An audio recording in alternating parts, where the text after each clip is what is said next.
తెలంగాణ రాష్ట్ర ప్రభుత్వ ప్రధాన కార్యదర్శి గారికి తెలంగాణ ఉద్యోగుల సంయుక్త కార్యాచరణ సమితి నాయకులు అధికారికంగా సచివాలయంలో నోటీసు అందజేయడం ఒక కీలక పరిణామం.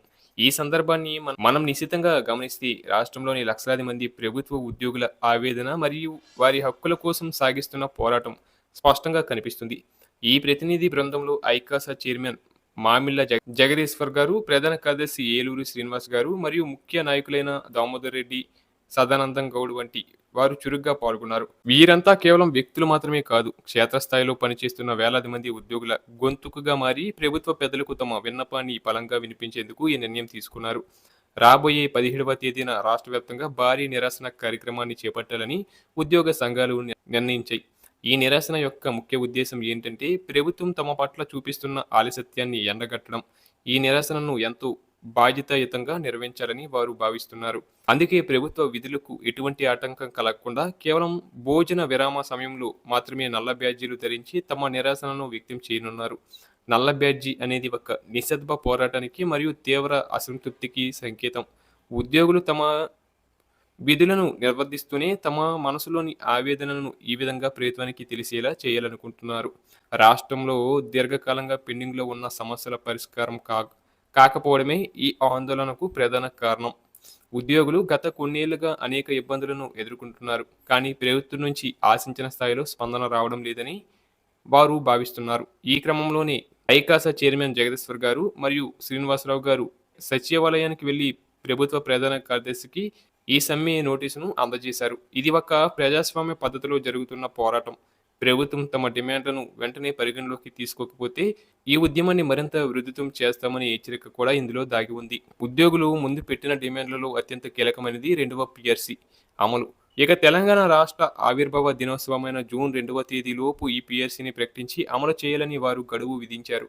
పెరుగుతున్న నిత్యావసర ధరలు, ద్రవ్యోల్బణం దృష్ట్యా ఉద్యోగుల జీతభత్యాల సవరణ అనేది చాలా అవసరం. అలాగే పదవి విరమణ పొందిన ఉద్యోగులకు మరియు ప్రస్తుతం పనిచేస్తున్న వారికి రావాల్సిన దాదాపు 13,000 కోట్ల రూపాయల పెండింగ్ బిల్లులను ఏకమొత్తంగా విడుదల చేయాలని డిమాండ్ చేస్తున్నారు. ఈ పెండింగ్ బిల్లుల్లో మెడికల్ రీయింబర్స్మెంట్, సరెండర్ లీవ్స్ వంటి అనేక అంశాలు ఉన్నాయి.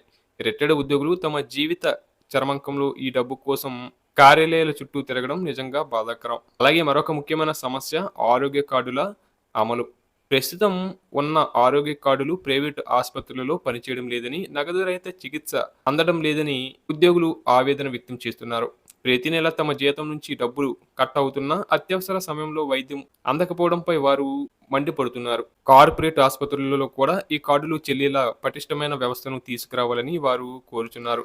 దీంతో పాటు అందరికీ అత్యంత ప్రధానమైన డిమాండ్ సిపిఎస్ రద్దు.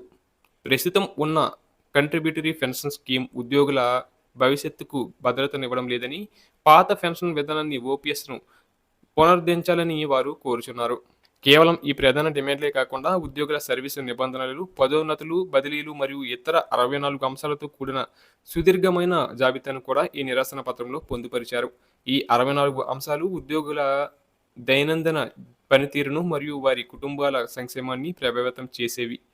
ప్రభుత్వం ఈ డిమాండ్లన్నింటినీ తక్షణమే పరిశీలించి సానుకూల నిర్ణయం తీసుకోవాలని ఐకాసా నేతలు విజ్ఞప్తి చేశారు. ఒకవేళ ఈ 17వ తేదీలోపు ప్రభుత్వం నుంచి స్పష్టమైన హామీ రాకపోతే భవిష్యత్తులో ఈ పోరాటం మరింత తీవ్ర రూపం దాల్చే అవకాశం ఉంది. ఉద్యోగుల ఐక్యత వర్ధిల్లాలని, తమ న్యాయమైన కోరికలు నెరవేరాలని వారు ఈ పోరాటం బాటపెట్టారు.